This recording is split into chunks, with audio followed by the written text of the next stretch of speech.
C'est un quartier de Paris, bien connu pour ses trafics en tout genre. Barbès, dans le 18e arrondissement. Ici dans la rue, tout se monnaie, et ce qui cartonne en ce moment, ce sont les faux permis. Nous avons voulu savoir qui tire les ficelles de ce juteux business. Pour aller à la rencontre des faussaires, nous filmons en caméra cachée. À quelques mètres à peine du métro, nous abordons au hasard ce groupe d'hommes au coin de la rue. Ça va et vous? J'ai eu mon permis qui était suspendu. Je sais pas s'il y a la possibilité d'avoir un permis ou pas. Tu veux quoi maintenant? On cherche un permis. Un permis de conduire, quoi. Ouais, j'ai une photo, j'ai les trucs ici. En seulement 1 minute chrono. Un permis 250. Hein. 250, ok. Le deal est passé. Le permis coûte ici 250 €. Et tu penses que tu peux me le faire en combien de temps? Un jour? 24 heures. Ok. La date de remise du précieux sésame est fixée. L'homme ne nous pose aucune question sur les raisons de notre demande. Marquer le nom, Ouais. le nom. Attends, je vais marquer. Toutes les lancers les mois. Ouais. Je te mets le date de naissance. Ça donne sens, oui. Alors, je vais écrire. Et surtout, il nous garantit l'efficacité du document en cas de contrôle. Mais si les flics contrôlent, ça passe, c'est bon. Ah, c'est bon, le contrôle, Il n'y a pas de problème. pas de problème, quoi. Pour lancer la fabrication du faux document, nous devons seulement payer 70 € d'acompte. Allez, salut, merci, je compte sur toi, franchement.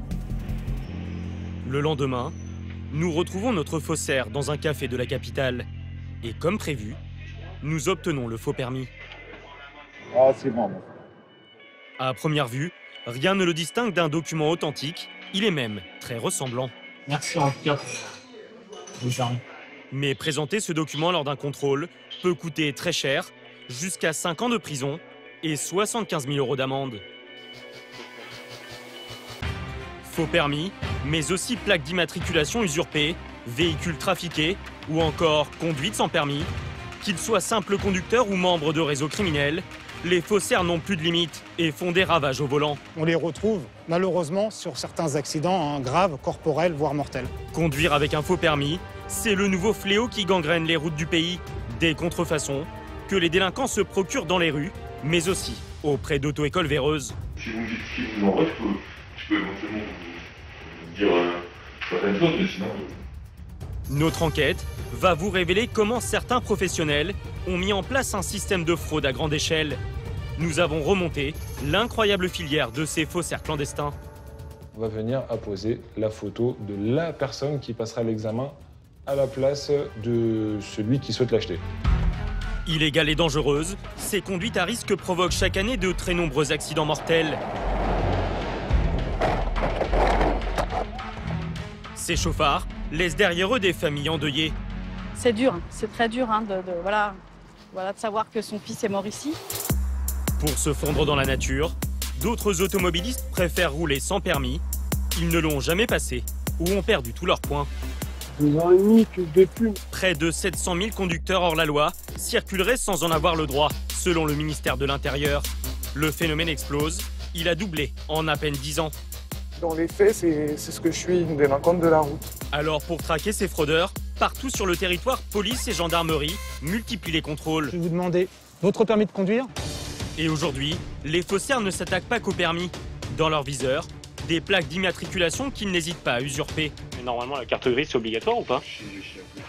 Ah, c'est obligatoire. D'accord. Donc là, ce qu'on fait, c'est hors la loi. Des délinquants, désormais prêts à tout pour s'affranchir du code de la route. Tu peux nous rejoindre en express, on est sur une usure de plaque. On est en train de suivre le mec pour le contrôler. Et dans le collimateur des forces de l'ordre, une nouvelle délinquance de la route encore plus difficile à enrayer.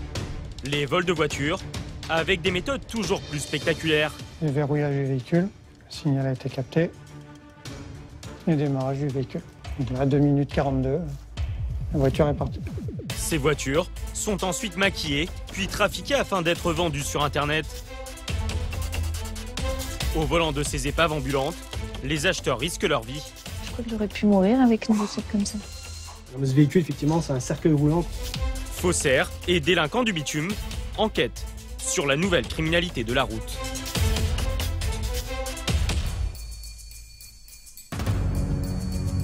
C'est un business illégal qui bat des records chaque année.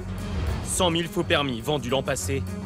Le secret des faussaires, infiltrer le système de l'intérieur et mettre sur pied des combines indétectables grâce à l'aide d'auto-écoles véreuses. À la clé pour les clients, des permis authentiques, du moins en apparence. Alors pour remonter ces mystérieuses filières d'auto-école qui n'hésitent pas à vendre le permis, nous allons nous faire passer pour un candidat à l'examen. Direction, une première auto-école, quelque part en Île-de-France. Bonjour. Est-ce qu'on m'a dit qu'il était possible peut-être de... Il y avait moyen peut-être d'acheter le permis de conduire? Acheter? Ouais. Vous êtes sérieux? Ah, ici, D'accord, même pour 4 000, 5 000 euros. Même 20 000, même 30 000. Refus catégorique. Alors dans une deuxième auto-école, Bonjour. nous changeons de stratégie et nous prétextons avoir déjà échoué 3 fois à l'examen de conduite. J'essaie de voir s'il n'y a pas un moyen de s'arranger parce que j'ai pas envie de leur passer une 4e fois ou une 5e fois et peut-être d'acheter le permis. Tu peux pas faire comme ça, tu demandes si t'as pas quelqu'un ou des vraies connaissances. Mais non, ça fait... 5 000 euros. Mais passe le truc permis. Ici, on ne tremperait pas dans la combine, mais les règles du jeu sont bien connues. Apparemment, il faut être recommandé, soit par quelqu'un qui en a déjà bénéficié, soit par celui qui la met en place. Direction une 3e auto-école, où la pratique serait monnaie courante. Et cette fois, grâce à un informateur travaillant dans le milieu, nous savons précisément qui il faut demander. Bonjour. Savoir si monsieur allait venir aujourd'hui. il est pas là, il est tout le temps en déplacement. D'accord. Il n'y a pas d'horaire fixe. À l'accueil, notre requête n'étonne pas, elle serait même plutôt habituelle. Ouais, si c'est des trucs pour le permis ou quoi, c'est lui qui gère de toute façon. Ouais, bah oui, après c'est vrai que c'est assez spécifique avec lui, donc pour le coup. Il y a pas mal de gens comme ça de toute façon qui viennent juste pour parce que c'est.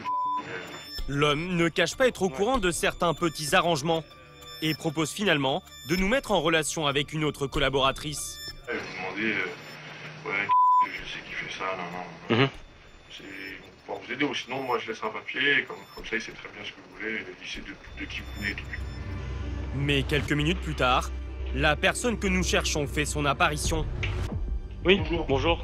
Il semble prêt à discuter. Ouais, merci. Ferme la porte, s'il te plaît. En fait, je venais parce que bon, j'ai une connaissance qui m'a dit qu'il y avait peut-être moyen de s'arranger pour pouvoir acheter le permis ou acheter le code. Mais rapidement, C'est qui cette connaissance? il exige de savoir qui nous envoie. Pour faire tourner le business, il y aurait des règles strictes à respecter. Je peux pas vous dire de trucs si je sais pas qui vous envoie chez moi. Il faut quand même que je sache moi, avec qui je travaille. Voilà. Si vous me dites qui vous envoie, je peux éventuellement vous dire certaines choses, mais sinon. Sans recommandation, pas de permis. Grâce à leur code de cooptation, servant de rempart contre les forces de l'ordre, les auto-écoles monnayant le permis prospèrent sous les radars. Mais alors, quels sont donc leurs secrets pour obtenir ces vrais documents en toute illégalité? Un ancien employé de l'une de ces auto-écoles véreuses a accepté de nous raconter le système de l'intérieur. Nous l'appellerons Maxime. D'après lui, la fraude la plus répandue est indétectable. Elle repose sur une combine toute simple. L'auto-école envoie quelqu'un d'autre passer l'examen à la place du candidat. Voici comment cela fonctionne. Le fraudeur, au début, il a un véritable dossier, comme n'importe quel candidat qui s'inscrit au permis de conduire aujourd'hui. Rien le différencie d'une autre personne. C'est après que la fraude débute. Et c'est l'auto-école qui va organiser la triche. Le dossier de l'officiel, on va considérer qu'on ne l'a plus en notre possession. Qu'il a été perdu, détérioré, en tout cas, on ne dispose plus de ce dossier-là. On va faire un duplicata de dossier. Donc c'est très très simple. On va récupérer un CERFA vierge. Le CERFA, c'est le dossier de candidature que l'aspirant conducteur doit présenter le jour de l'examen. On peut se le procurer très facilement sur Internet. On va noter le nom, prénom, date de naissance, donc toutes les bonnes informations de notre candidat qui souhaite acheter le permis. Et en bas, c'est là où tout va changer. Au niveau de la photographie, on va venir apposer la photo de la personne qui passera l'examen à la place de celui qui souhaite l'acheter. Pour que le tour de passe-passe fonctionne à merveille, un autre faux papier est indispensable. La personne qui passera l'examen va venir faire une fausse pièce d'identité. Ça se trouve assez facilement, en plus dans la région parisienne. Donc en reprenant l'identité de notre client et en venant mettre sa propre photo dessus. Cette fausse pièce d'identité sera présentée le jour du passage du permis en même temps que le duplicata. L'examinateur n'y verra que du feu. Visuellement, la photo correspond à la personne qui est en face de lui, correspond au nom, prénom du CERFA qu'on lui présente. L'examen débute, tout simplement.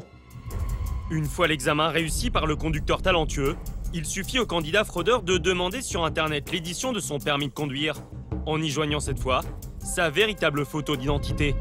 Et le tour est joué. Cette personne qui n'a jamais eu ni formation théorique, ni de formation pratique, qui n'a jamais eu une heure de conduite, qui ne sait probablement même pas passer les vitesses sur son véhicule, peut prendre son volant puisqu'elle a reçu son permis de conduire. Rien ne l'interdit d'être sur la route. En cas de contrôle, tout est clair et tout est justifiable. Avec la complicité d'auto-école véreuses, le système est parfaitement huilé. De quoi attiser la curiosité de nombreux clients, prêts à y mettre le prix, au moins 5 000 €. Acheter permis de conduire, ça veut dire avoir le droit de tuer sur la route. Il faut dire ça clairement.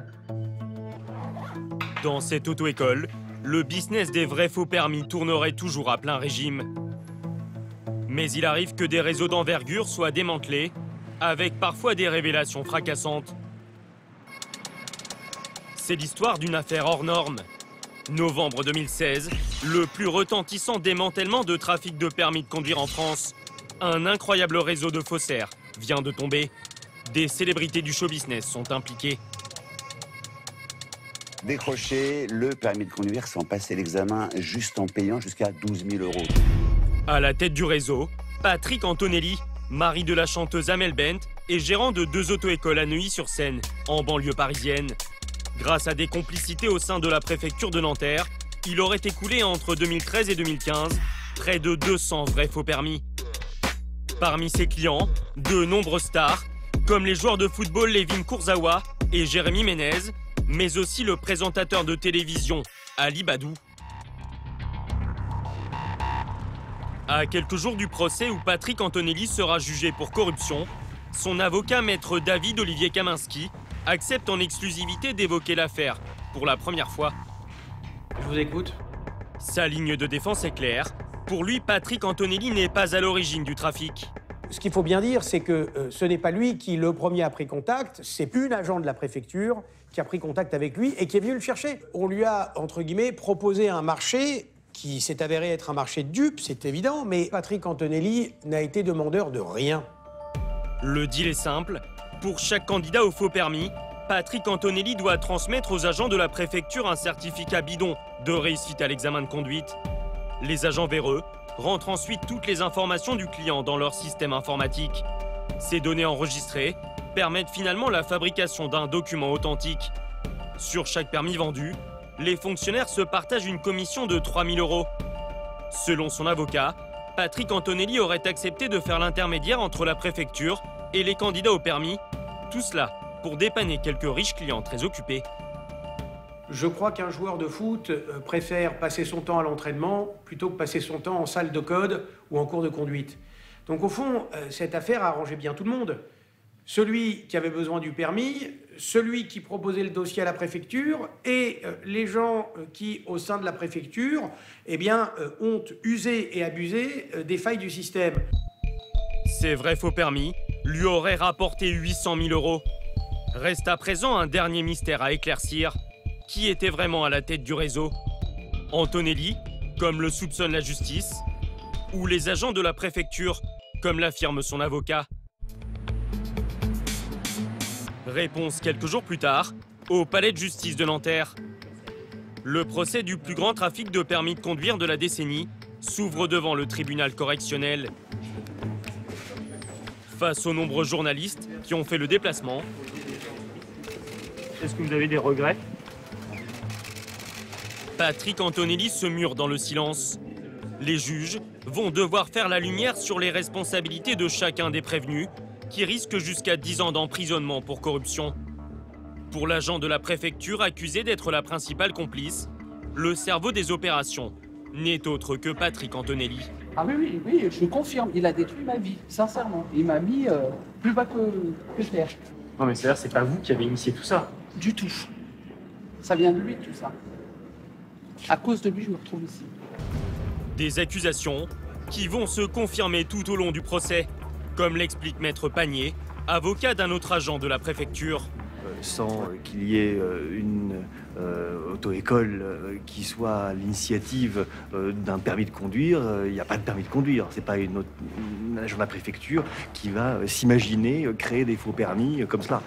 À l'issue du procès, le verdict tombe. Le gérant d'auto-école est reconnu coupable d'avoir initié le trafic et condamné à 4 ans d'emprisonnement, dont 2 fermes, et à verser 100 000 € d'amende. Ses clients, quant à eux, seront jugés prochainement. Ils risquent gros, jusqu'à 5 ans de prison et 75 000 € d'amende. Acheter le permis de conduire peut donc coûter très cher. Et les faussaires sont partout, dans les auto-écoles, dans les rues, mais aussi sur Internet, où se procurer un faux permis est devenu un jeu d'enfant. Les offres pullulent, et il y en a à tous les prix, de 700 à 1250 € pièce, sans avoir à fournir le moindre effort. Mais alors, que valent réellement tous ces documents bidons? Pour le savoir, direction Pontoise.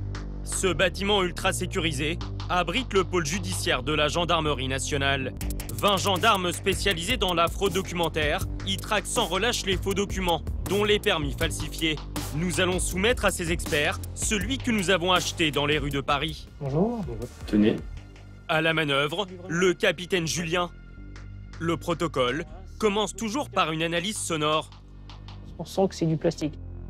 Puis vient le tour d'un permis authentique qui servira de comparaison. Si je le fais tomber sur la tranche, vous voyez la différence. Vous avez un son, ce qu'on appelle un son métallique. Première incohérence. Le capitaine Julien examine ensuite notre document sous toutes ses coutures et visuellement aussi. Ça ne colle pas. Donc voici l'effet que vous devriez avoir. Vous voyez le portrait du titulaire plus la date de délivrance du titre. C'est 2 images en une, mais en fonction de l'inclinaison du document, on n'en voit qu'une seule à la fois. Si on prend le permis que vous m'avez donné, déjà, je ne vois qu'une seule mention, la date de délivrance du permis. Et si j'incline, j'ai aucun portrait qui apparaît. Pour couronner sa démonstration, le gendarme sort maintenant l'artillerie lourde. Donc ça, c'est un analyseur vidéo spectral. Cette machine à 60 000 € est l'arme absolue des experts en fraude documentaire. Elle est réputée infaillible. L'analyseur agit comme une lampe et utilise un rayonnement ultraviolet, invisible à l'œil nu. Très puissant, il permet d'éclairer certaines sécurités qui protègent le permis authentique. Donc là, par exemple, si je prends mon spécimen de permis de conduire, donc sous UV, vous voyez certaines sécurités qui apparaissent. Donc ça, c'est typique des documents sécurisés. Des sécurités comme ces étoiles et la carte de France, ici à droite. La machine va désormais faire la lumière sur notre faux permis. Si je prends maintenant, on peut comparer directement.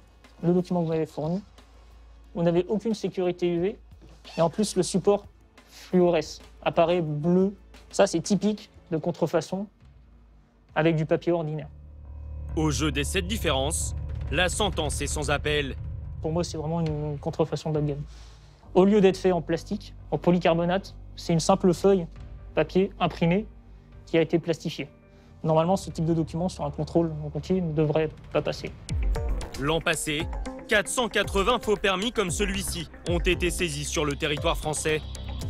Alors, confrontés à ces outils technologiques toujours plus élaborés, certains automobilistes qui n'ont plus le droit d'être au volant ont dû s'adapter. Ils sont désormais prêts à prendre tous les risques et à s'aventurer sur les routes, sans aucun document. Quelque part en Seine-Maritime, cette infirmière libérale, que nous appellerons Myriam, part pour une tournée de 200 km à travers les routes du département. Si elle ne souhaite pas montrer son visage, c'est parce que la jeune femme de 25 ans est hors la loi. Elle n'a pas le droit de prendre le volant. On part avec une boule au ventre, je me dis qu'à tout moment je peux me faire contrôler et on va me demander mon permis et j'aurai pas le choix de dire que je suis suspendu. Depuis un mois, Myriam roule sans permis. Alors quand elle brave l'interdit, elle prend ses précautions. Oise, c'est devenu mon meilleur ami. Son salut vient d'un GPS un peu particulier. Depuis ma suspension, pour éviter les contrôles de gendarmerie, il y a une application qui sert à la base de GPS, mais où on peut signaler des travaux sur la route, des accidents et notamment des contrôles de police. Ah bah là, la police, elle a été signalée à 5 km d'ici. En fait, ils sont sur la ligne droite. Pour esquiver les forces de l'ordre, l'infirmière doit prendre un itinéraire qui rallonge son parcours de 10 km. C'est tout à fait le jeu du chat et la souris. On évite les grands axes pour ne pas les croiser, mais je pourrais tomber sur eux n'importe où. La dernière fois que Myriam a été contrôlée sur la route, c'était il y a un mois. La jeune femme revenait d'une soirée un peu trop arrosée. Son permis a immédiatement été suspendu 6 mois par le préfet. Le début de ses ennuis. En attendant la décision d'un juge, qui lui seul peut annuler la sanction, l'infirmière n'a pas trouvé d'autre solution que de continuer à conduire, en toute illégalité, pour assurer ses tournées. C'est pas du tout par plaisir que je conduis sans permis, j'ai pas le choix. Parce qu'en tant qu'indépendante, en tant qu'infirmière libérale, si je ne travaille pas, j'ai aucune source de salaire. Enfin, j'ai un crédit à payer, j'ai besoin de manger, j'ai des factures à payer. J'aurais des dettes qui monteraient à 6 000 €. Donc c'est simple, c'est juste pas possible. C'est reparti. Bonjour, ça va? Oui, elle arrive la lumière. J'illumine votre journée. Oui. Ouais. Mais cette situation pèse énormément sur le moral de Myriam. Personnellement, je me sens pas bien, je culpabilise, j'ai un peu honte. Et dans les faits, c'est ce que je suis, une délinquante de la route. Conduire malgré une suspension de permis lui fait risquer jusqu'à 2 ans de prison et 4 500 € d'amende. Pourtant, pendant ces 11 heures de tournée, la jeune femme va prendre tous les risques pour rallier le domicile de ses patients. Par contre, dans pas longtemps, on va arriver près de la gendarmerie et je passe devant tous les jours, 4 fois par jour. Elle est là. Alors, l'infirmière sera-t-elle ce jour-là démasquée par les forces de l'ordre? Dans la journée, Myriam passera 10 fois devant une gendarmerie ou un commissariat. Juste là. Mais c'est jamais rassurant de voir le logo police nationale quand on sait qu'on est un peu hors la loi. Lors de cette tournée, Myriam est de nouveau passée entre les mailles du filet. Encore une fois sauvée par la chance. Mais sa bonne étoile pourrait l'abandonner à tout moment. Car dans le département, les contrôles routiers se multiplient. À quelques kilomètres de là, à la gendarmerie de Rouen. Donc bonjour à tous. Le lieutenant Fabien et ses hommes du peloton motorisé ont déclaré la guerre à ces conducteurs sans permis. Le but, c'est de détecter tous les usagers qui vont pouvoir conduire sans permis de conduire ou en étant sous le coup d'une suspension ou d'une annulation de permis de conduire. Allez, en avant. Les défauts de permis de conduire sont un véritable fléau en Seine-Maritime. L'an passé, ces gendarmes ont intercepté plus de 1000 automobilistes dans l'incapacité de présenter un permis valide. Donc les gens, ils vont être sortis à partir d'ici, les automobilistes, ils vont arriver là. Pour débusquer les délinquants, le lieutenant Fabien a mis en place une souricière sur l'autoroute A29 au niveau de ce péage très fréquenté. Il est 8 h du matin, les contrôles commencent. Bonjour messieurs, dames. La gendarmerie de Rouen, je vais vous demander votre permis de conduire. Hop. Merci. Can you stop the engine, please? Pouvez le contact, s'il vous plaît? Pour ceux qui circuleraient sans permis, impossible d'éviter le piège. Bonjour monsieur, votre permis de conduire, s'il vous plaît. Et là, c'est tout, est resté dans ma voiture. Parce que moi, il faut que je vérifie que vous ayez bien le droit de conduire. Cet automobiliste prétend avoir oublié son permis dans un autre véhicule. Le lieutenant Fabien semble méfiant. On va aller jusqu'à notre véhicule pour procéder au contrôle. D'accord. Pas de pièce d'identité? Non, j'ai pas du tout pas, bien sûr. Une carte bleue? Avec votre nom, votre prénom? Pas. Ah ben comment on fait, nous? Le contrôle commence plutôt mal pour ce conducteur. Ah, il va falloir qu'on détermine clairement votre identité, monsieur. Vous donnez mon nom, si vous voulez. Ah bah, c'est facile. Si vous me donnez l'identité de votre frère... Mentir sur son identité, c'est l'astuce classique des conducteurs qui roulent sans permis. Les gens qui conduisent sans permis sont capables d'inventer n'importe quelle histoire. Et là, on va devoir faire un certain nombre de vérifications. C'est auprès de sa femme, restée dans la voiture, que le gendarme va vérifier son identité. Vous êtes en famille avec monsieur? C'est comment son nom? Il est né le 4 octobre 86 à D'accord. Des informations que le lieutenant Fabien va pouvoir confirmer avec cette photo du permis du conducteur que son frère vient de lui envoyer. Hop. Je me permets, je prends le téléphone. Donc la photographie, c'est bien ressemblant. C'est l'identité que monsieur m'a communiquée. Hop. Et ce permis, donc, vous l'avez depuis 2004. D'accord. L'automobiliste a donné sa vraie identité. L'homme est bien titulaire du permis de conduire. Les prénoms, c'est bon. Ouais, il a ses 12 points. Voilà. Ok. Les prénoms, c'est bon. Pour cet oubli du permis, Merci. Vous allez pouvoir reprendre la route. Veillez à garder vos papiers sur vous. C'est vrai. Hein? il devra s'acquitter d'une amende de 22 €. Allez-y, monsieur, c'est bon. Cette fois, fausse alerte, mais au même moment, un autre conducteur vient lui de mentir sur son identité. Vous avez du mal à vous donner la vraie identité. Nicolas, un des gendarmes du peloton, détecte rapidement le stratagème. Alors, monsieur a donné une identité qui n'était pas la sienne. En fait, c'est parce qu'il cache le fait qu'il n'a plus le permis de conduire en France. Le conducteur a donné le nom de son frère car il n'a plus aucun point sur son permis de conduire. C'est les cons, quoi. Il n'a pas été annulé au tribunal. Si, il a été annulé. Mais en gros, moi je suis beaucoup de route. Quasiment 50 000 par an. 2 ans et demi que je l'ai plus. 2 ans et demi qu'il n'a plus le droit de rouler. Et pourtant, cet artisan a décidé de reprendre la route, selon lui, par obligation. Bah, il faut travailler comme tout le monde, il faut rentrer de l'argent à la maison, quoi. C'est juste pour ça que je le fais. Après, le week-end, je conduis pas, je reste chez moi et voilà, quoi. Pour cette conduite malgré annulation, il risque jusqu'à 2 ans de prison et 4 500 € d'amende. Donc la camionnette, elle va rester ici. Des conducteurs qui roulent sans permis pour continuer à gagner leur vie. Les troupes du lieutenant Fabien y sont confrontées quotidiennement. Oui, c'est évidemment les cas les plus fréquents. Des gens qui ont une situation, des fois des enfants. Et effectivement, ils vont prendre ce risque pour ne pas perdre leur emploi et se retrouver dans une situation sociale défavorisée, quoi. Au cours de la matinée, les gendarmes de Seine-Maritime relèveront 2 défauts de permis supplémentaires. Mais vous allez découvrir que défendre tous ces automobilistes privés de leur droit de rouler est devenu un business pour certains professionnels. Au Havre, Maître Lejeune est le roi de la récupération de permis. Ce jour-là, il a une bonne nouvelle à annoncer à l'un de ses clients. Au bout du fil, un automobiliste qui a perdu tous ses points. Allô, oui. Ouais, monsieur. Oui. Bon, vous êtes bien assis? Oui. J'ai une super nouvelle pour vous. Le tribunal de police a annulé l'amende et a ordonné la restitution de vos points. Non. Si. Ah non, c'est vraiment génial. Votre permis, il est valable. Vous allez pouvoir reconduire sans problème. Inespéré. Ressusciter les permis, c'est la spécialité de cet avocat. Dans son cabinet, il empile les trophées. Permis récupéré. Permis récupéré. Chaque année, Maître Lejeune récupère une quarantaine de permis annulés. Mais quelle est donc son astuce pour sauver ces automobilistes? Permis récupéré. Dans les annulations de permis, il y a très souvent des erreurs. Et s'il y a un loupé, le moindre loupé qu'il y a, on s'engouffre dedans. Et le but du jeu, c'est d'aller jusqu'au bout pour récupérer le permis, clairement.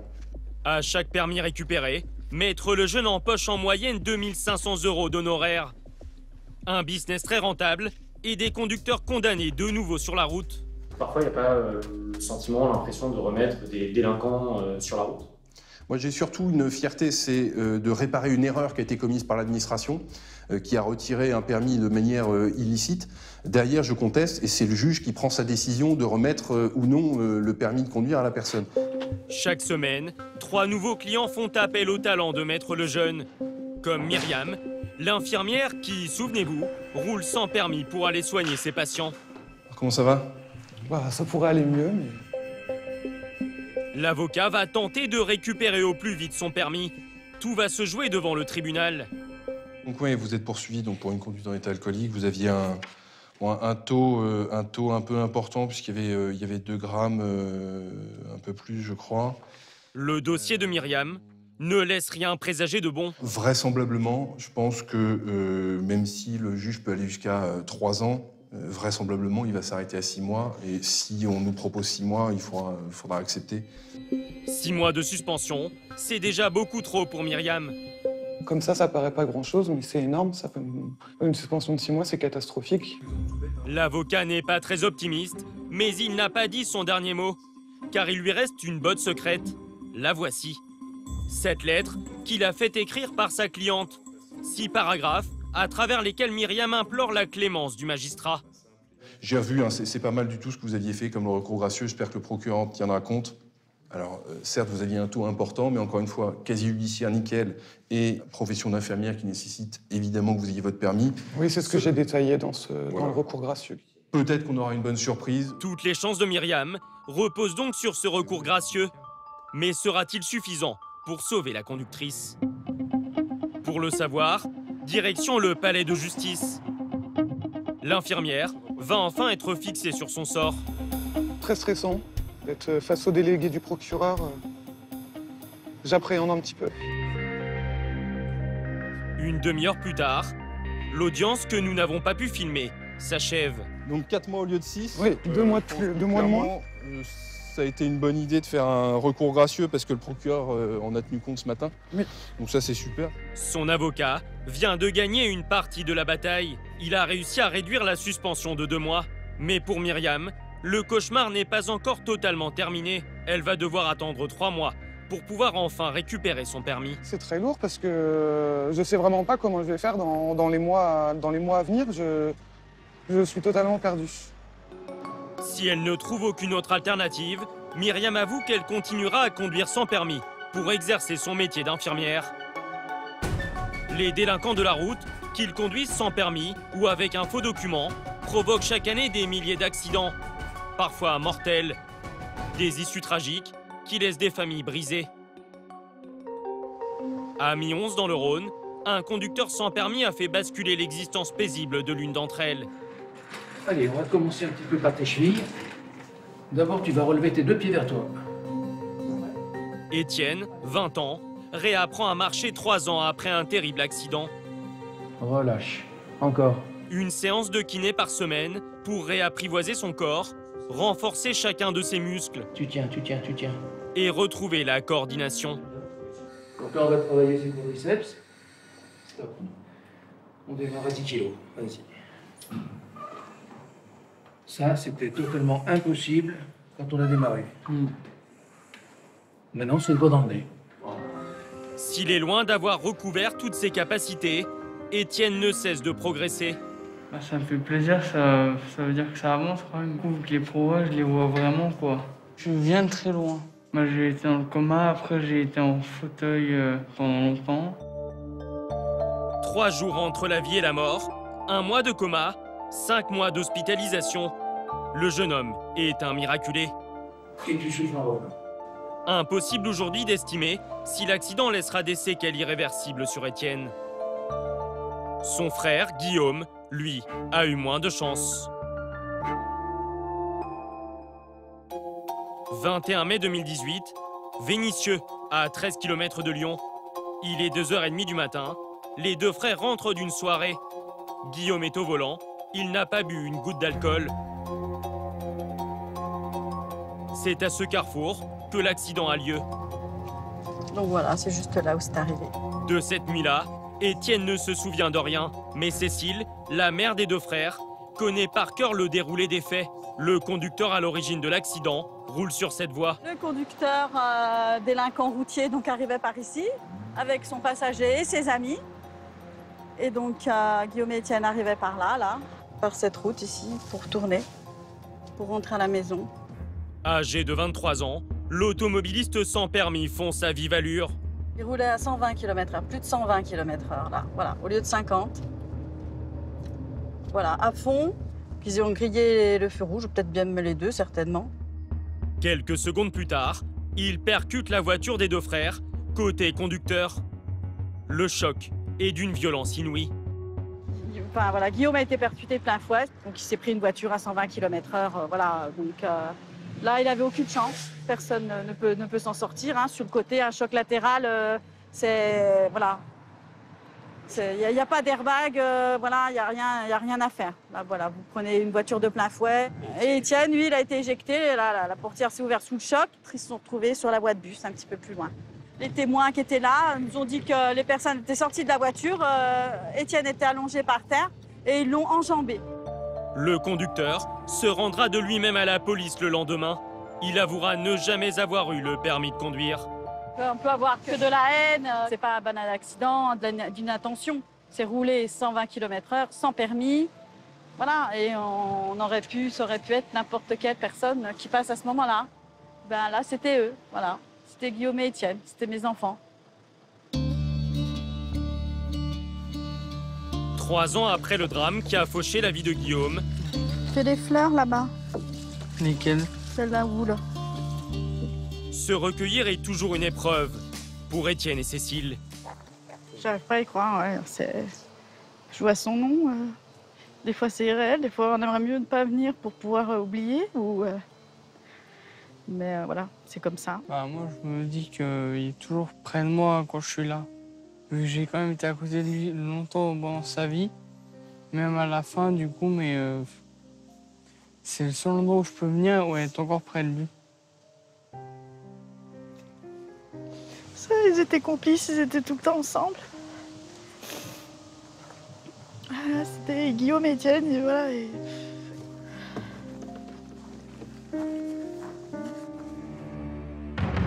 Le conducteur responsable de l'accident a été condamné à 5 ans de prison ferme. Face à cette peine qu'elle considère bien trop faible, la famille Wolf a décidé de se battre. Pour cela, ils ont fait appel à une association qui défend les victimes de conducteurs sans permis. Vous en êtes où avec celui qui a été condamné? Est-ce que vous savez? Alors nous, on a demandé, parce que moi je me doutais bien que voilà, il était condamné à 5 ans il y a 2 ans et demi. Donc je me doute que là, quand il a fait la moitié de sa peine, il a la possibilité de demander cette libération anticipée.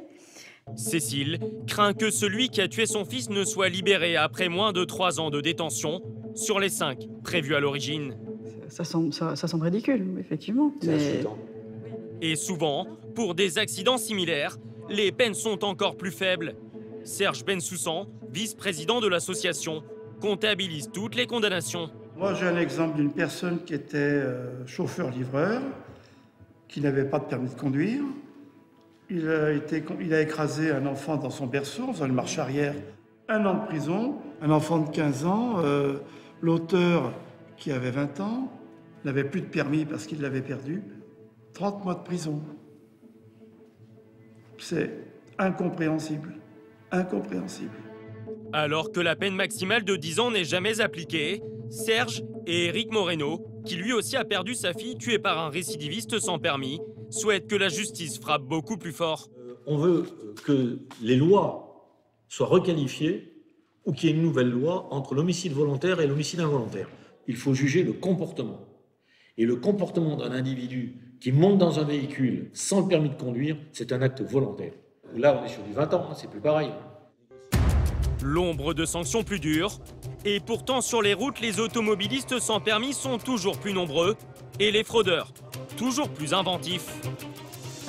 Leur nouvelle combine, ce sont les usurpations de plaques d'immatriculation. Rouler avec les plaques d'un autre conducteur. À la clé, fini les radars et adieu les PV pour ces automobilistes sans scrupules. Ils obtiennent l'impunité au volant. Sur l'autoroute de l'escroquerie, nous allons vous révéler leurs étonnantes méthodes pour échapper aux amendes. Le plus souvent, les fraudeurs qui veulent usurper des plaques d'immatriculation les repèrent sur les sites de vente de voitures d'occasion. Démonstration. Nous choisissons au hasard un modèle de véhicule et ciblons ce numéro d'immatriculation non masqué par le vendeur que nous souhaitons usurper.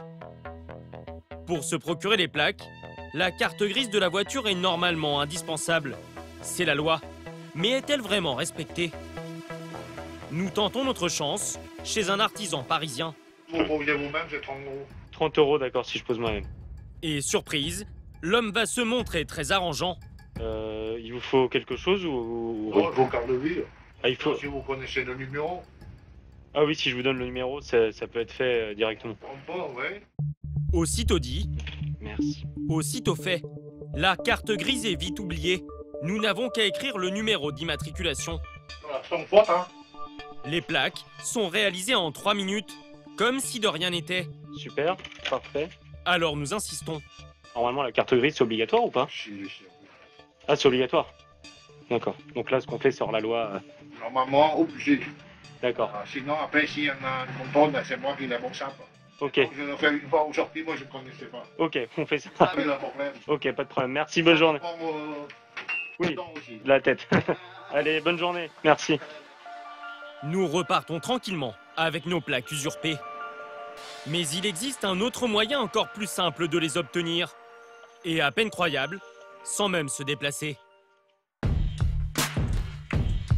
Sur Internet, des dizaines de sites spécialisés proposent des plaques. Celle-ci vend la paire à un prix imbattable, à peine 18 €. J'ai vu sur votre site donc qu'il est possible d'acheter des plaques d'immatriculation qui sont livrées sous 2 jours. Il suffit d'indiquer le numéro de la plaque. D'accord. Ok, donc juste le numéro de la plaque, c'est ça? Et voilà, vous choisissez le département. Et quand vous avez choisi, c'est produit le lendemain, c'est expédié le lendemain. D'accord. Aucun justificatif n'est demandé. Et lorsque nous abordons le sujet carte grise, la réponse est déconcertante. Et il n'y a pas besoin de la carte grise, non, normalement? Non, on n'est pas réglementé par rapport à ça. C'est-à-dire qu'on n'a aucune obligation de contrôler la carte grise. Il faut être vigilant, vous mettez bien le numéro de la plaque. Donc vous ne vous trompez pas, nous on fait ce qu'il faut faire. Vérification faite, l'homme dit vrai. Aussi incroyable que cela puisse paraître, les sociétés sur le web n'ont aucune obligation de demander la carte grise, contrairement aux garagistes et aux artisans. Alors, déconcertés, nous posons la question qui fâche. Il n'y a pas un risque d'usurpation de plaques d'immatriculation en faisant ça? On n'est pas l'État, on n'est pas le gouvernement. Ok. Je vous remercie en tout cas. Au revoir. Résultat, se procurer les plaques est un jeu d'enfant. 48 heures plus tard, elles sont livrées. Il ne nous reste plus qu'à les fixer. Et le tour est joué. Mais qu'arrivera-t-il désormais si nous décidons de griller un feu rouge ou de commettre un excès de vitesse? Où arriveront les PV? Pour le savoir, direction la Haute-Savoie.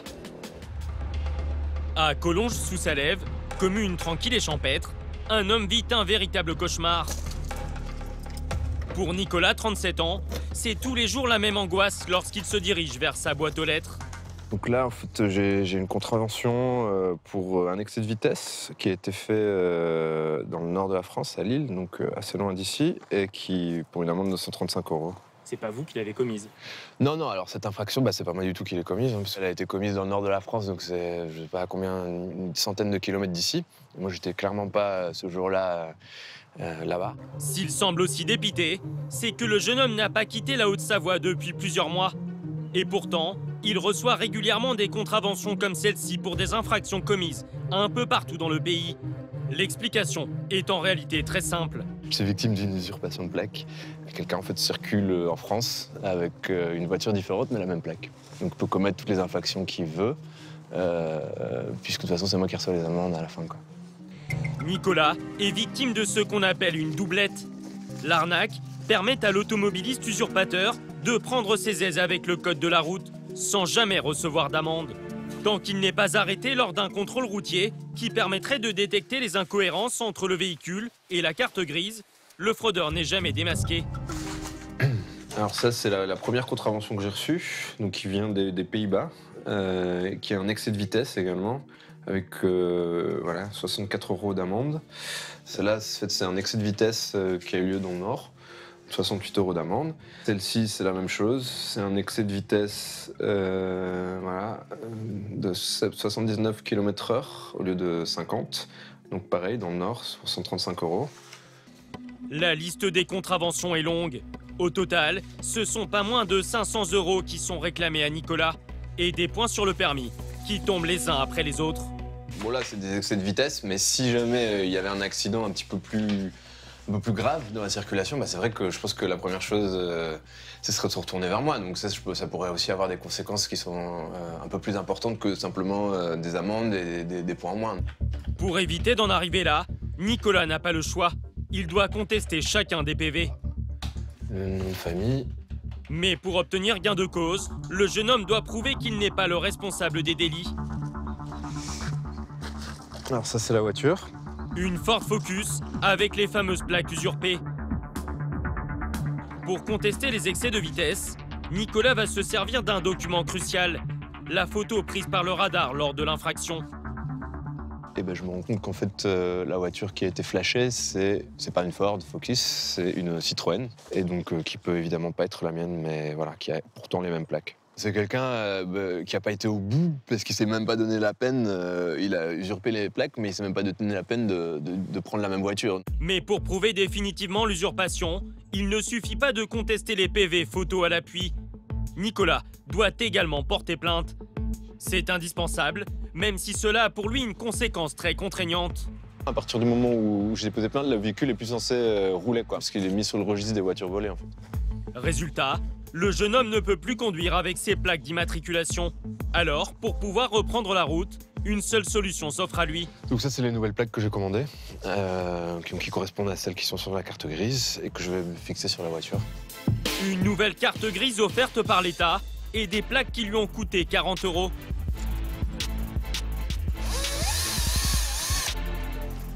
Là, débarrasser de ces maudites plaques. Voilà.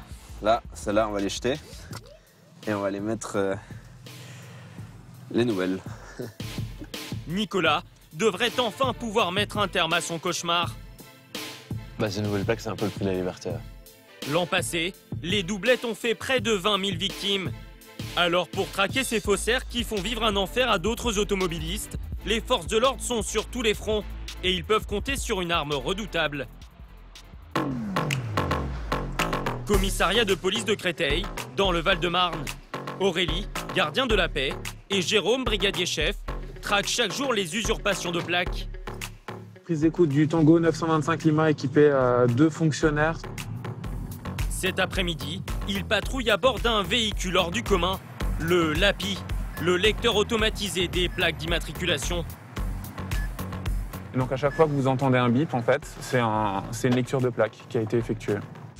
Ce petit bijou de technologie à 60 000 € lit les plaques des voitures en mouvement et en stationnement. En fait, vous avez des capteurs dans la calandre, des capteurs infrarouges, et c'est ça qui va lire les plaques. C'est lui qui va transmettre l'information au système et qui va déclencher un hit sur l'écran du véhicule. Un hit, c'est le signal d'alerte d'une anomalie. L'objectif numéro 1, c'est de détecter les véhicules volés, les usurpations de plaques d'immatriculation et l'usage de fausses plaques.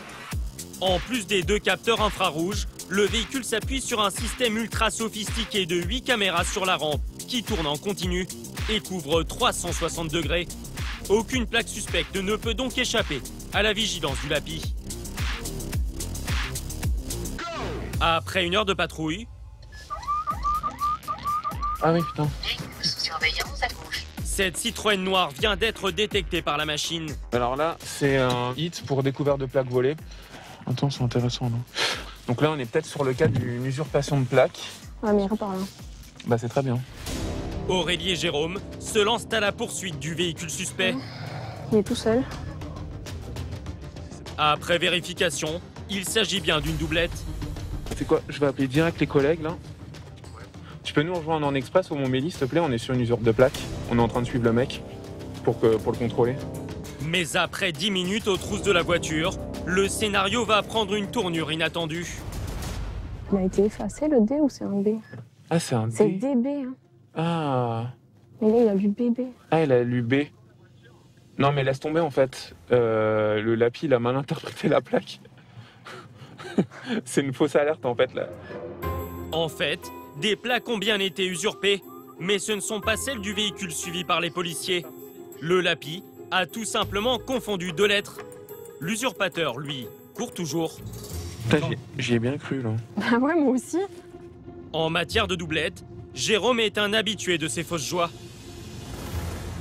Bah, c'est retrouver une épingle dans une boîte de foin, en fait. Hein. Voilà. Donc des fois, on arrive à trouver l'épingle, mais voilà. Ça reste très compliqué. Des fois, on a de la chance et des fois, on n'en a pas. Mais la chance ne va pas fuir les 2 policiers très longtemps. Aurélie et Jérôme ne le savent pas encore, mais le LAPI va les mener sur la piste d'une affaire d'envergure. Véhicule sous surveillance à gauche.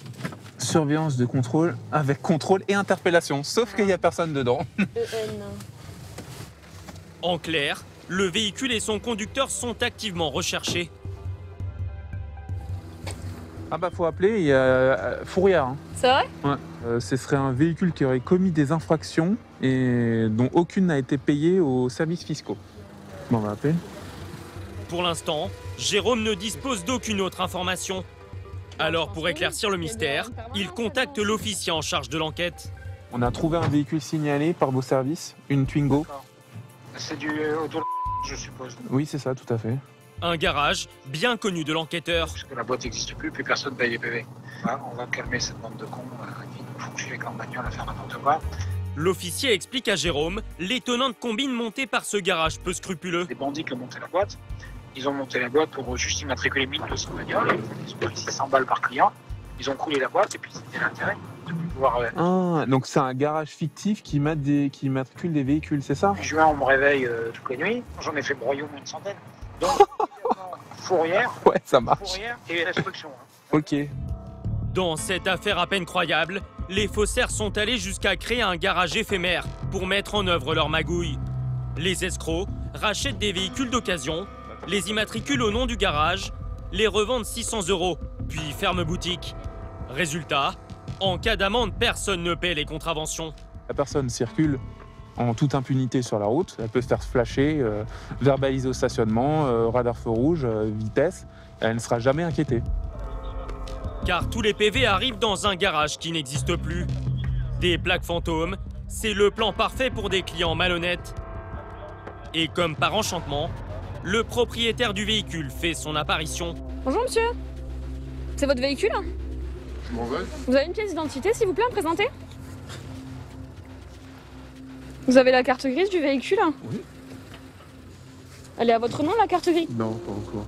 Et comme par hasard, la carte grise est encore au nom du garage. Vous l'avez acheté à qui? Un particulier? Un garage? Oui. Les plaques fantômes de ce véhicule sont rattachées à des dizaines d'excès de vitesse qui n'ont jamais été payés. Déjà, vous n'allez jamais pouvoir faire les papiers parce que ce garage n'existe pas. Mais le conducteur fait mine de découvrir l'affaire. Je comprends pas. On va vous expliquer. Et en fait, votre véhicule il est signalé. Ah bon? Oui, il est signalé sur les fichiers. Je perds la voiture en fait. Ben là, on est en train de voir, mais possiblement, oui. Jérôme soupçonne l'automobiliste d'avoir acheté ce véhicule en sachant parfaitement que les plaques lui octroieraient une impunité quasi totale sur la route. Il utilise tous les stratagèmes pour pouvoir se soustraire à la réglementation et au contrôle, pour pouvoir faire n'importe quoi, soit sur la route ou pouvoir commettre des méfaits, quoi. C'est déplorable. Je peux vous parler? Pour le suspect, direction le commissariat, J'ai rien du tout, monsieur. où il sera entendu par l'enquêteur en charge de l'affaire. Quant à la voiture aux plaques fantômes, direction la casse. Plus de 1000 véhicules immatriculés par le garage fictif seraient encore aujourd'hui dans la nature. Ce trafic lucratif aurait permis aux escrocs d'empocher pas moins de 720 000 €. Et il faut dire qu'en matière de trafic, les faussaires rivalisent d'ingéniosité. Certains sont prêts à tout pour faire un maximum de profit. La grande arnaque du moment, c'est la fraude au compteur kilométrique. Certains garagistes n'hésitent pas à trafiquer les véhicules d'occasion pour baisser leur kilométrage en toute illégalité. Leur but, vendre ces voitures à un prix beaucoup plus élevé que leur valeur réelle, souvent dérisoire. Car la plupart du temps, ces voitures maquillées sont des épaves roulantes. Résultat, au volant, les acheteurs berniers risquent leur vie. À La Roche-Posay, dans la Vienne, Tu viens Mimoun? Céline a bien failli mourir à cause d'un faussaire. C'est la voiture que j'ai achetée, 5 800 € avec 65 000 km. Moins de 6 000 € pour un monospace d'à peine 10 ans. Cette infirmière a tout de suite cru à la belle affaire proposée par un revendeur d'occasion. Voilà, il y a des toiles d'araignée. Mais Céline a vite déchanté. Non, ça ne démarre pas. C'est pas possible de démarrer la voiture. Voilà. Donc là, la voiture, en fait, je l'ai eue un dimanche et je suis tombée en panne le jeudi. J'ai eu le voyant d'huile qui s'est allumé en rouge, donc je me suis garée. J'ai un garage qui est venu, qui a récupéré la voiture. Après une inspection express, le garagiste livre un verdict sans appel. La voiture ne roulera plus jamais. Elle est inutilisable, c'est une épave, il n'y a rien à faire. Son véhicule pourrait en fait avoir bien plus que 65 000 km. J'ai vite compris qu'en fait, je m'étais fait avoir et que la voiture, j'avais dépensé 5 800 € dans une voiture qui ne pouvait pas rouler. Le vendeur a-t-il triché sur le kilométrage de la voiture? Pour Céline, tout a commencé il y a quelques mois. Alors, à la recherche d'un véhicule, voiture d'occasion familiale. Un ami lui parle d'un bon plan d'achat de voitures étrangères. J'ai été mis en contact avec quelqu'un qui m'a parlé de voitures en Bulgarie qui étaient beaucoup plus intéressantes qu'en France. Les prix étaient vraiment intéressants avec des faibles kilométrages.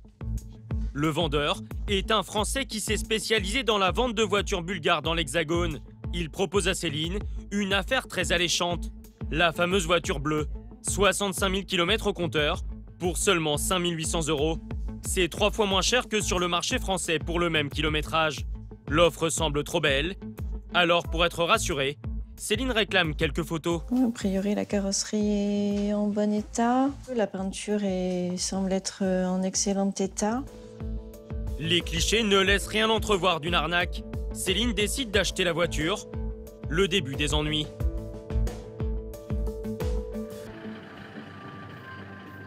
Aujourd'hui, l'infirmière veut obtenir des réponses. Pourquoi sa voiture s'est-elle arrêtée de rouler au bout d'à peine 3 jours? Pour le savoir, elle a fait appel à un expert automobile. Bonjour.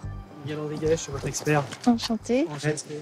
Miguel Rodriguez, 10 ans de métier, va maintenant minutieusement inspecter la voiture. Voilà, la voiture est là. Il le sait, la modification du kilométrage, c'est l'une des arnaques les plus courues du moment chez les faussaires. L'objectif, vendre les voitures plus chères, et les doutes de l'expert vont très vite se confirmer. Vous voyez, ce qu'on peut voir déjà sur votre clé, c'est qu'il y a une usure qui est très très importante et qui est en incohérence avec les 65 000 km affichés au compteur. Vous voyez, une clé qui est dans un état standard, qui est déjà usée. C'est déjà un élément qui nous dit, on peut s'interroger sur le kilométrage du véhicule. À peine le temps de faire le tour du véhicule, qu'une multitude de zones d'ombre lui sautent aux yeux. Il y a la peinture. Donc là, on voit que c'est un véhicule qui a été entièrement repeint. On le voit, vous voyez ici, là. On voit qu'il était blanc avant. Il a été entièrement repeint en bleu. Mais aussi la carrosserie qu'il inspecte à l'aide d'un aimant. Ici, là, vous avez des craquelures. Vous voyez, normalement, quand c'est de la tôle, on voit que l'aimant présente une certaine résistance. Et quand on se met à l'endroit où il y a cette fissure, et voilà, donc là, l'aimant, il décolle même pas.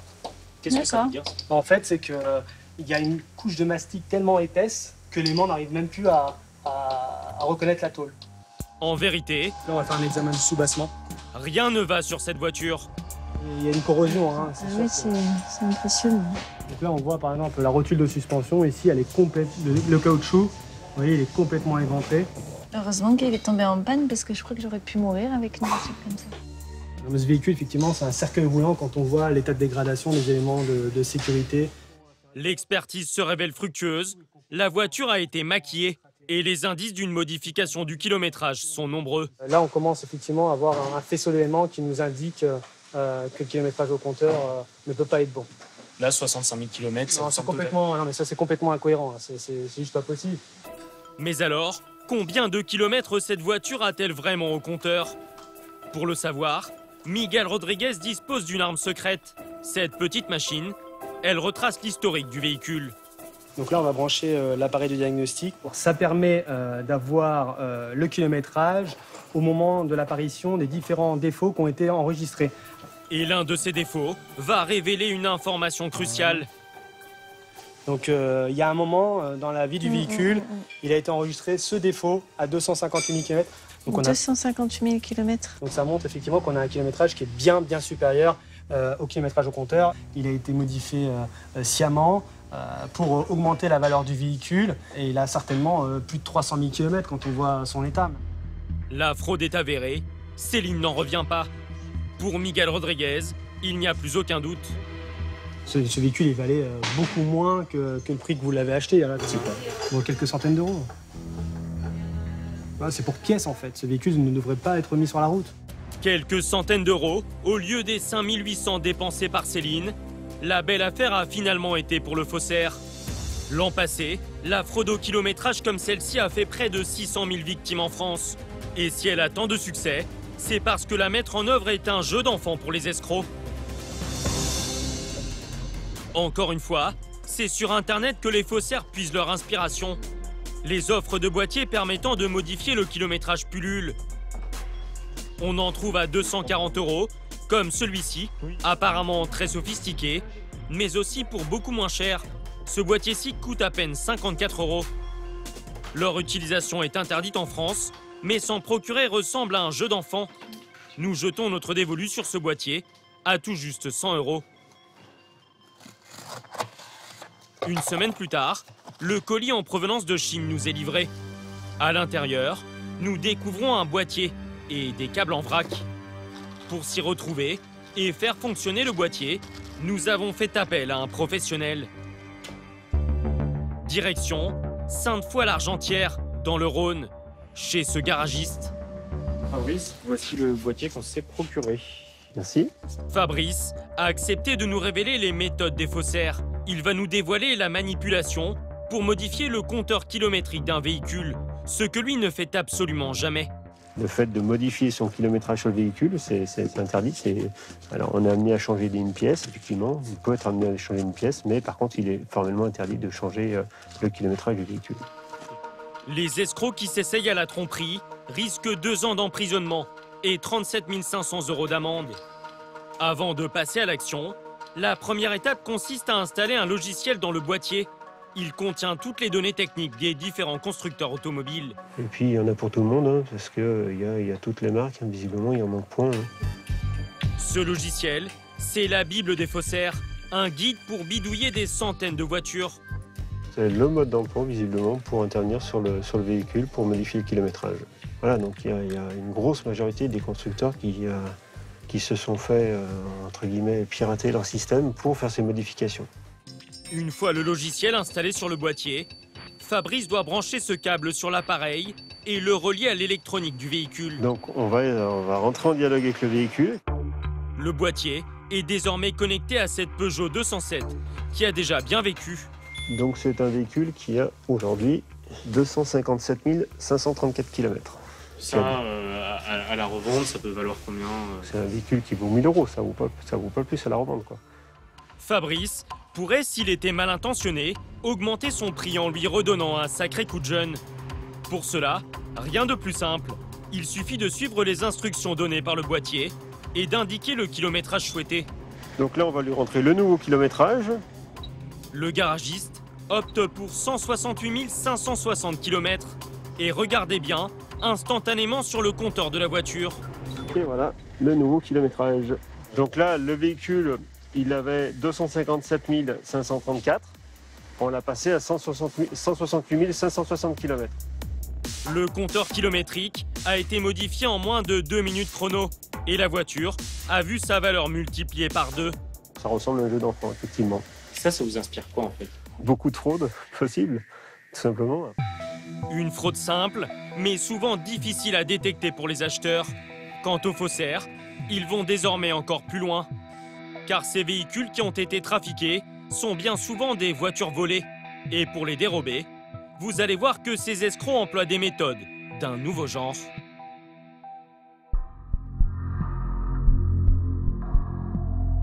Retour à Pontoise, au pôle judiciaire de la gendarmerie nationale. Nicolas est adjudant dans une brigade d'élite spécialisée dans la lutte contre la criminalité automobile. Salut Nico. Ce matin, le gendarme vient visionner avec son collègue une vidéo spectaculaire. Tiens, l'USB avec la vidéo. Un vol inimaginable, filmé par une caméra de vidéosurveillance quelque part en France. Donc là, vous avez les individus qui arrivent devant le domicile du propriétaire du véhicule. La voiture est garée juste devant l'immeuble du propriétaire. Les clés électroniques qui permettent d'ouvrir les portes et de démarrer le véhicule sont restées dans l'appartement. Mais les voleurs vont trouver un moyen surprenant de s'en emparer. Ils vont, observez bien, capturer à distance le signal émis par la clé. Vous avez un émetteur au niveau de la portière du véhicule, récepteur, la grande antenne que vous avez au niveau de la porte d'entrée du domicile. L'image fait froid dans le dos. En quelques minutes seulement, et sans rentrer dans l'appartement, les escrocs réussissent à s'emparer du véhicule. Déverrouillage du véhicule, le signal a été capté, et démarrage du véhicule. Donc là, 2 minutes 42, la voiture est partie. Rapide, discrète et redoutablement efficace, la méthode comporte tout de même une faille. Si le véhicule s'arrête, les voleurs ne peuvent plus le redémarrer. Ils n'ont pas les clés. Mais là encore, les faussaires ont trouvé une astuce. On y va? On y va. Allez. Exceptionnellement, les gendarmes ont accepté de nous la révéler. Pour commencer, il faut accéder à la prise diagnostique sur laquelle le voleur va connecter l'outil. L'outil, c'est ce petit boîtier noir utilisé par les voleurs. Il permet d'accéder au système informatique du véhicule. Le voleur connecte l'outil, il positionne une clé non programmée qui est encore vierge. Sitôt qu'on est connecté, il va demander au véhicule de reconnaître cette clé-là comme étant la nouvelle clé qui en permet le fonctionnement. En l'espace de 30 secondes à peine, la nouvelle clé est créée. Le voleur retire le boîtier et la voiture démarre. Maintenant, ça va devenir la clé finalement d'origine du véhicule. Et les clés d'origine du véhicule ne seront plus reconnues. En France, un véhicule volé sur 2 est dérobé avec cette technique. Et les faussaires qui maquillent ensuite ces voitures en trafiquant leur compteur ne s'arrêtent pas là. Ils vont jusqu'à les désosser pour recréer des véhicules de toutes pièces. L'objectif, les revendre en toute discrétion à l'étranger. Alors pour casser ces filières clandestines, partout aux frontières, les gendarmes organisent des coups de filet hors du commun.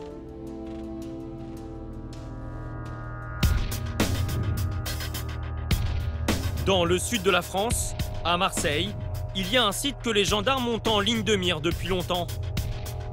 Le port. C'est d'ici qu'une grande partie des voitures et des motos volées en France partent à l'étranger pour être revendues.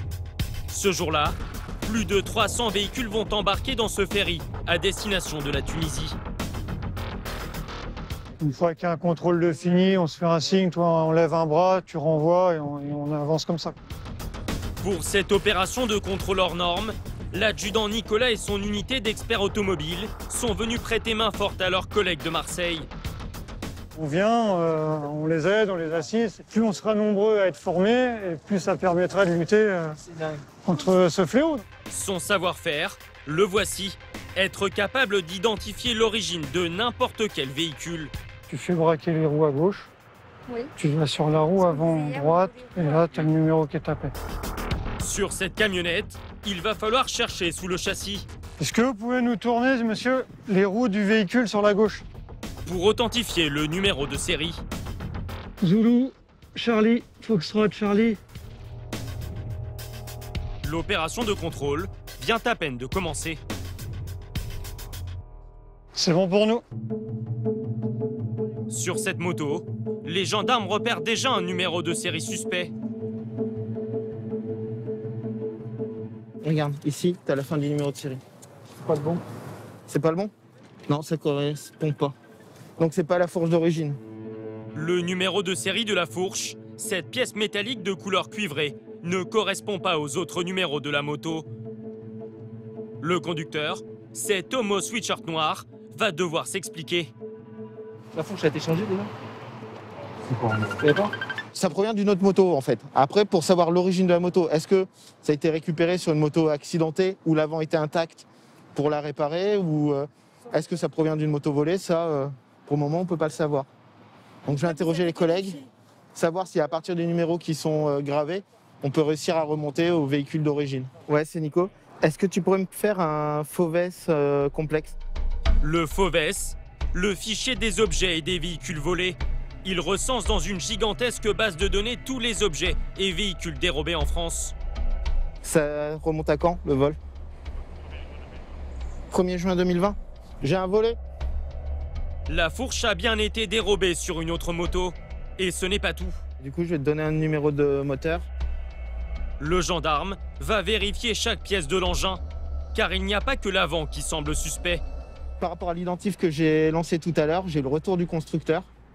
Donc au niveau du moteur, on est également sur le moteur de la moto volée. Ok. Donc on n'est pas que sur une seule pièce. Moteur, au moins moteur et fourche et la roue qui proviennent de la moto volée. Au total, 3 éléments ne correspondent pas à la moto d'origine.